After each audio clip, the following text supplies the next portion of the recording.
نبی کریم بنی نوع انسان کے لیے اللہ کے آخری نبی ہیں اور اب پر نازل ہونے والی کتاب قرآن مجید ہے جو کہ اللہ تعالیٰ کی آخری کتاب ہے، لہٰذا نبی کریم کی پاکیزہ زندگی امت مسلمہ کے لیے تا قیامت واجب الاتباع ہدایت کا ابدی سرچشمہ ہے اور ذریعہ نجات ہے۔ نبی کریم کی زندگی تمہارے لیے بہترین نمونہ ہے، لہٰذا رحمت للعالمین کی سیرت المطہرہ کا مطالعہ ہر مسلمان کی زندگی کا لازمی حصہ قرار پایا۔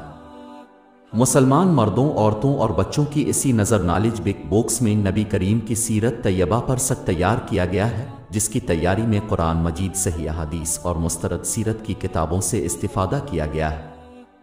اس سک میں سیرت النبی کو مفصل طور پر بیان کیا گیا ہے۔ نبی کریم کی زندگی کے تمام پہلو اور واقعات ترتیب وار انتہائی دلچسپ انداز اور خوبصورت آواز اور آسان الفاظ میں بیان کیے گئے۔ تو چلی سماعت فرمائیے۔ رحمت للعالمین سیرت نبوی کو مکمل طور پر بیان کرنا اس وقت تک ممکن نہیں ہے جب تک اسلام سے پہلے اور بعد کا تقابل نہ کیا جائے۔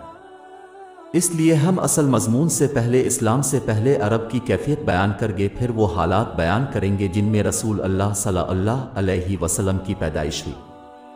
حضرت ابراہیم علیہ السلام کے بیٹے حضرت اسماعیل علیہ السلام کے 12 بیٹے تھے۔ ان کی نسل اس قدر ہوئی کہ مکہ مکرمہ میں نہ سما سکی اور پورے حجاز میں پھیل گئی۔ ان کے ایک بیٹے قیدار کی اولاد میں عدنان ہوئے، عدنان کے بیٹے معد اور پوتے کا نام نزار تھا۔ نزار کے 4 بیٹے تھے، ان میں سے ایک کا نام مضر تھا۔ مضر کی نسل سے قریش بن مالک پیدا ہوئے، یہ فہر بن مالک بھی کہلائے۔ قریش کی اولاد بہت ہوئی، ان کی اولاد مختلف قبیلوں میں بٹ گئی۔ ان کی اولاد سے سو نے اقتدار حاصل کیا۔ سو کے آگے 3 بیٹے ہوئے، ان میں سے ایک عبد مناف تھے، جن کی اگلی نسل میں ہاشم پیدا ہوئے۔ ہاشم نے مدینہ کے ایک سردار کی لڑکی سے شادی کی، ان کے یہاں ایک لڑکا پیدا ہوا، اس کا نام شیبہ رکھا گیا۔ یہ پیدا ہی ہوا تھا کہ ہاشم کا انتقال ہو گیا۔ ان کے بھائی مطلوب مکہ کے حاکم ہوئے۔ ہاشم کا بیٹا مدینہ منورہ میں پرورش پاتا رہا۔ جب مطلوب کو معلوم ہو گیا کہ وہ جوان ہو گیا تو بھتیجے کو لینے کے لیے خود مدینہ گئے۔ اسے لے کر مکہ مکرمہ پہنچے تو لوگوں نے خیال کیا یہ نوجوان ان کا غلام ہے۔ مطلوب نے لوگوں کو بتایا یہ ہاشم کا بیٹا اور میرا بھتیجا ہے۔ اس کے باوجود لوگوں نے اسے مطلوب کا غلام ہی کہنا شروع کر دیا۔ اس طرح شیبہ کو عبد المطلب کہا جانے لگا۔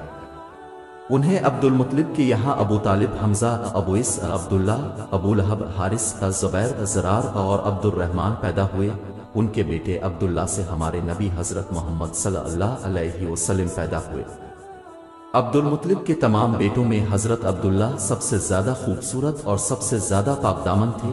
عبد المطلب کو خواب میں زمزم کا کنواں کھودنے کا حکم دیا گیا، یعنی حضرت اسماعیل علیہ السلام کے کنویں کو۔ اس کنویں کو قبیلہ جرہم کے سردار مزاز نے پاٹ دیا تھا۔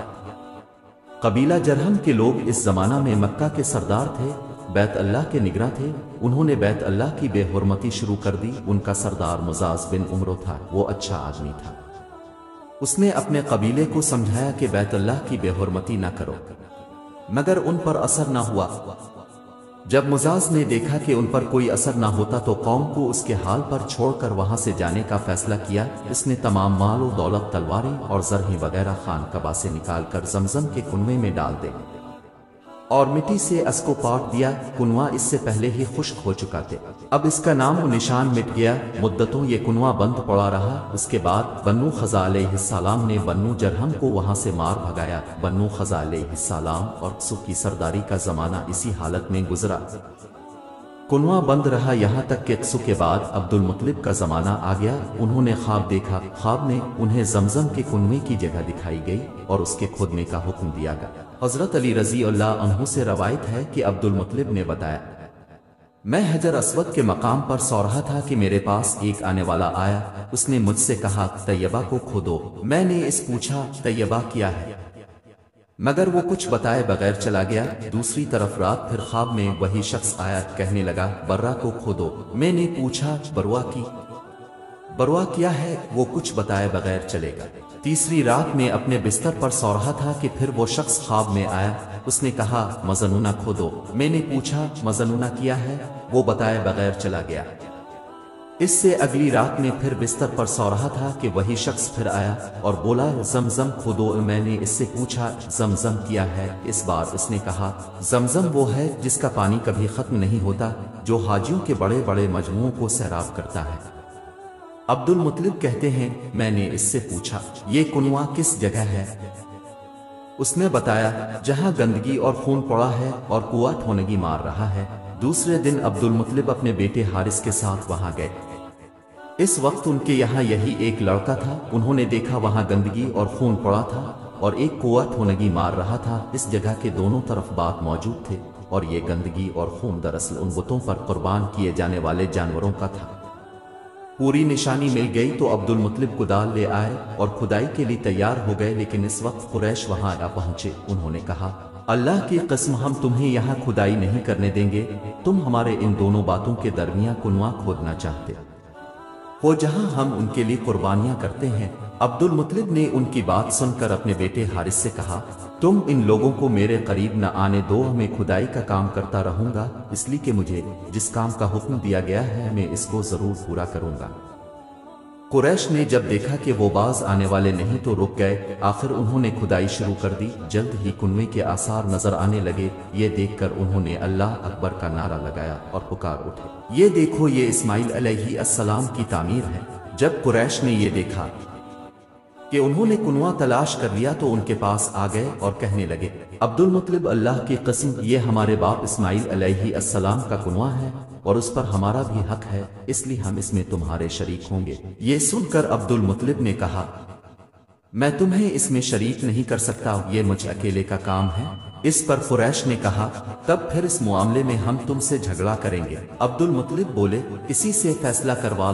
انہوں نے بنو سعد ابن حزیم کی کہنا سے فیصلہ کرانا منظور کیا۔ یہ کہنا ملک شام کے بالائی علاقے میں رہتی تھی۔ آخر عبد المطلب اور دوسرے قریش اس کی طرف روانہ ہوئے۔ عبد المطلب کے ساتھ عبد مناف کے لوگوں کی ایک جماعت تھی، جبکہ دیگر قبائل قریش کی بھی ایک جماعت ساتھ تھی۔ اس زمانہ میں ملک حجاز اور شام کے درمیان ایک بیابان میدان تھا، وہاں کہیں پانی نہیں تھا۔ اس میدان میں ان کا پانی ختم ہو گیا، سب لوگ پیاس سے بے حال ہو گئے، یہاں تک کہ انہیں اپنی موت کا یقین ہو گیا۔ انہوں نے قریش کے دوسرے لوگوں سے پانی مانگا لیکن انہوں نے پانی دینے سے انکار کر دیا۔ اب انہوں نے ادھر پانی تلاش کرنے کا ارادہ کیا۔ عبد المطلب اٹھ کر اپنی سواری کے پاس آئے اور جو ہی ان کی سواری اٹھی اس کے پاؤں کے نیچے سے پانی کا چشمہ ابل پڑا۔ انہوں نے پانی کو دیکھ کر اللہ اکبر کا نعرہ لگایا۔ پھر عبد المطلب سواری سے اتر آئے، سب نے خوب سیر ہے کر پانی پیا اور اپنے مشکیزے بھر لیے۔ اب انہوں نے قریش کی دوسری جماعت سے کہا آؤ تم بھی سیر ہے کر پانی پی لو۔ اب وہ بھی آگے آئے اور خوب پانی پیا۔ پانی پینے کے بعد وہ بولے اللہ کی قسم اے عبد المطلب یہ تو تمہارے حق میں فیصلہ ہو گیا، اب ہم زمزم کے بارے میں تم سے کبھی جھگڑا نہیں کریں گے۔ جس ذات نے تمہیں اس بیابان میں سیراب کر دیا وہی ذات تمہیں زمزم سے بھی سیراب کرے گا، اس لیے یہیں سے واپس چلو۔ اس طرح قریش نے جان لیا کہ اللہ تعالیٰ عبد المطلب پر مہربان ہے، لہذا ان سے جھگڑنا بے سود ہے اور کہنا کے پاس جانے کا کوئی فائدہ نہیں۔ چنانچہ سب لوگ واپس لوٹے۔ واپس اکر عبد المطلب نے پھر کنویں کی کھدائی شروع کی۔ ابھی تھوڑی سی کھدائی کی ہوگی کہ مال، دولت، تلواریں اور زرہیں نکل آئیں۔ اس میں سونا اور چاندی وغیرہ بھی تھی۔ یہ مال و دولت دیکھ کر قریش کے لوگوں کو لالچ نے گھیرا۔ انہوں نے عبد المطلب سے کہا عبد المطلب اس میں ہمارا بھی حصہ ہے۔ ان کی بات سن کر عبد المطلب نے کہا نہیں، اس میں تمہارا کوئی حصہ نہیں، تمہیں انصاف کا طریقہ اختیار کرنا چاہیے۔ آؤ 500 کے تیروں سے قرا ڈالے۔ انہوں نے ایسا کرنا منظور کر لیا۔ 2 تیر کعبے کے نام سے رکھے گئے، 2 عبد المطلب کے اور 2 قریش کے باقی لوگوں کے نام کے۔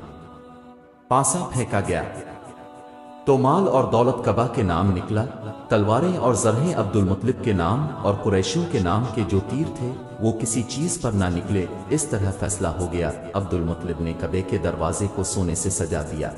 زمزم کی کھدائی سے پہلے عبد المطلب نے دعا مانگی تھی کہ اے اللہ اس کی کھدائی کو مجھ پر آسان کر دے، میں اپنا ایک بیٹا تیرے راستے میں ذبح کروں گا۔ اب جب کہ کنواں نکل آیا تو انہیں خواب میں حکم دیا گیا اپنی منت پوری کرو، یعنی ایک بیٹے کو ذبح کرو۔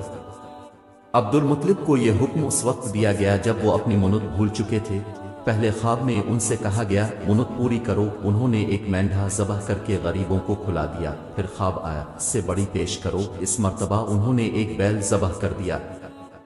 خواب میں پھر یہی کہا گیا اس سے بھی بڑی پیش کرو، اب انہوں نے اونٹ ذبح کیا۔ پھر خواب آیا اس سے بھی بڑی چیز پیش کرو، انہوں نے پوچھا اس سے بھی بڑی چیز کیا۔ تب کہا گیا اپنے بیٹوں میں سے کسی کو ذبح کرو جیسا کہ تم نے منت مانی تھی۔ اب انہیں اپنی منت یاد آئی، اپنے بیٹوں کو جمع کیا، ان سے منت کا ذکر کیا، سب کے سر جیاگ گئے، کون خود کو ذبح کرواتا۔ آخر عبداللہ بولے ابوا جان آپ مجھے ذبح کر دیں۔ یہ سب سے چھوٹے تھے، سب سے خوبصورت تھے، سب سے زیادہ محبت بھی عبد المطلب کو انہیں سے تھی، لہٰذا انہوں نے قرعہ اندازی کرنے کا ارادہ کیا۔ تمام بیٹوں کے نام لکھ کر قرعہ ڈالا گیا، عبداللہ کا نام نکلا۔ اب انہوں نے چائری لی، عبداللہ کو بازو سے پکڑا اور انہیں ذبح کرنے کے لیے نیچے لٹا دیا۔ جو ہی باپ نے بیٹے کو لٹایا وہ اس سے ضبط نہ ہو سکا، وہ فوراً آگے بڑھے اور بھائی کو کھینچ لیا۔ اس وقت یہ خود بھی چھوٹے سے تھے۔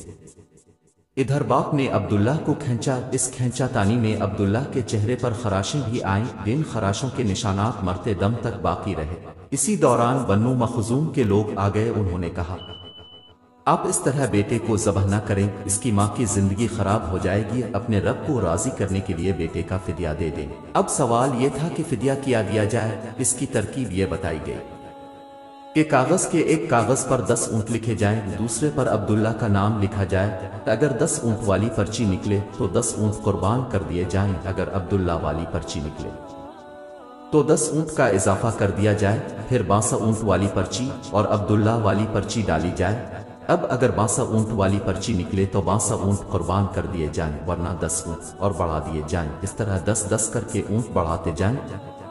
عبد المطلب نے ایسا ہی کیا ہے، 10-10 اونٹ بڑھاتے چلے گئے، ہر بار عبداللہ کا نام نکلتا چلا گیا، یہاں تک اونٹوں کی تعداد 100 تک پہنچ گئی۔ تب کہیں جا کر اونٹوں والی پرچی نکلی، اس طرح ان کی جان کے بدلے 100 اونٹ قربان کیے گئے۔ عبد المطلب کو اب پورا اطمینان ہو گیا کہ اللہ تعالی نے عبداللہ کے بدلہ 100 اونٹوں کی قربانی منظور کر لی ہے۔ انہوں نے کعبے کے پاس 100 اونٹ قربان کیے اور کسی کو کھانے سے نہ روکا، سب انسانوں، جانوروں اور پرندوں نے ان کو کھایا۔ گویا قانون بن گیا کہ آدمی کا فدیہ 100 اونٹ ہے۔ نبی کرم کے سامنے جب یہ ذکر آیا تو اپنے اس فدیہ کی تصدیق فرمائی، یعنی فرمایا کہ یہ درست ہے، اور اسی بنیاد پر نبی کرم فرماتے ہیں میں 2 ذبوحے یعنی حضرت اسماعیل علیہ السلام اور حضرت عبداللہ کی اولاد ہوں۔ حضرت عبداللہ قریش میں سب سے زیادہ حسین تھے، ان کا چہرہ روشن ستارہ کی مانند تھا، قریش کی بہت سی لڑکیاں ان سے شادی کرنا چاہتی تھیں، مگر حضرت عبداللہ کی حضرت آمنہ سے شادی ہوئی۔ حضرت آمنہ وہب بن عبد مناف بن زہرہ کی بیٹی تھیں۔ شادی کے وقت حضرت عبداللہ کی عمر 18 سال تھی۔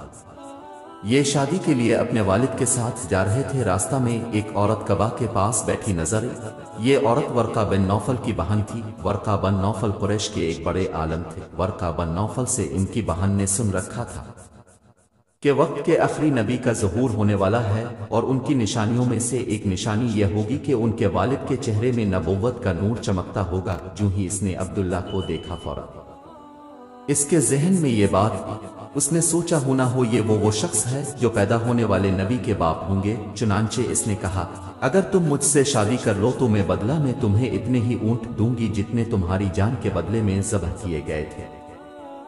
اس پر انہوں نے جواب دیا میں اپنے باپ کے ساتھ ہوں، ان کی مرضی کے خلاف کچھ نہیں کر سکتا، نہ ان سے الگ ہو سکتا ہوں، اور میرے والد باعزت آدمی ہیں، اپنی قوم کے سردار ہیں۔ بہرحال ان شادی حضرت آمنہ سے ہو گئی۔ اب قریش کی عورتوں میں نسب اور مقام کے اعتبار سے افضل تھیں۔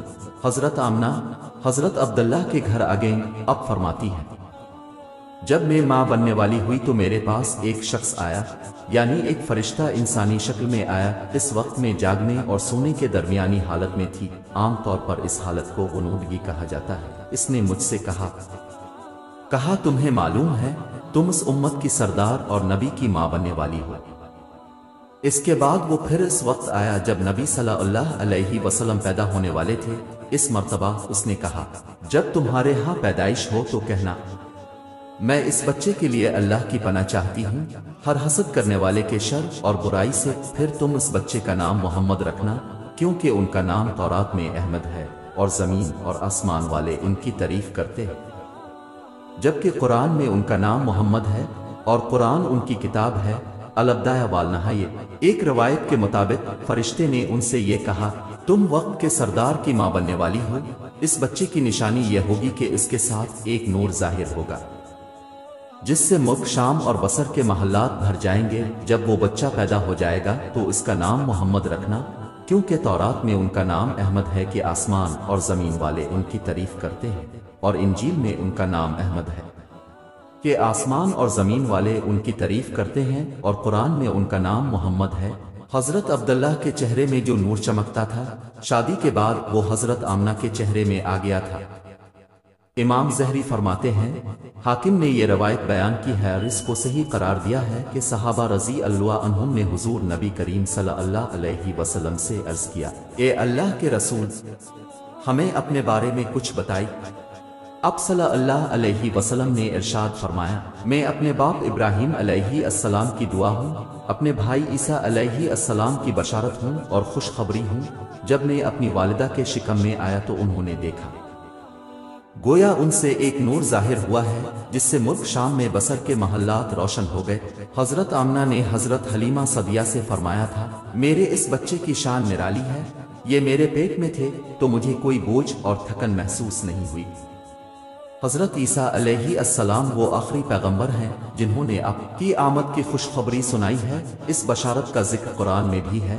سورہ صف میں اللہ تعالیٰ فرماتے ہیں، اور اسی طرح وہ وقت بھی قابل ذکر ہے جبکہ عیسیٰ ابن مریم علیہ السلام نے فرمایا کہ یہ بنی اسرائیل، میں تمہارے پاس اللہ کا بھیجا ہوا آیا ہوں کہ مجھ سے پہلے جو تورات آ چکی ہے میں اس کی تصدیق کرنے والا ہوں، اور میرے بعد جو ایک رسول آنے والا ان کا نام مبارک احمد ہوگا، میں ان کی بشارت دینے والا ہوں۔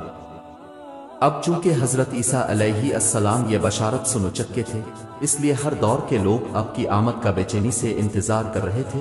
ادھر اب کی پیدائش سے پہلے ہی حضرت عبداللہ انتقال کر گئے۔ سابقہ کتب میں اب کی نبوت کی ایک علامت یہ بھی بتائی گئی ہے کہ اب کے والد کا انتقال اب کی ولادت سے پہلے ہو جائے گا۔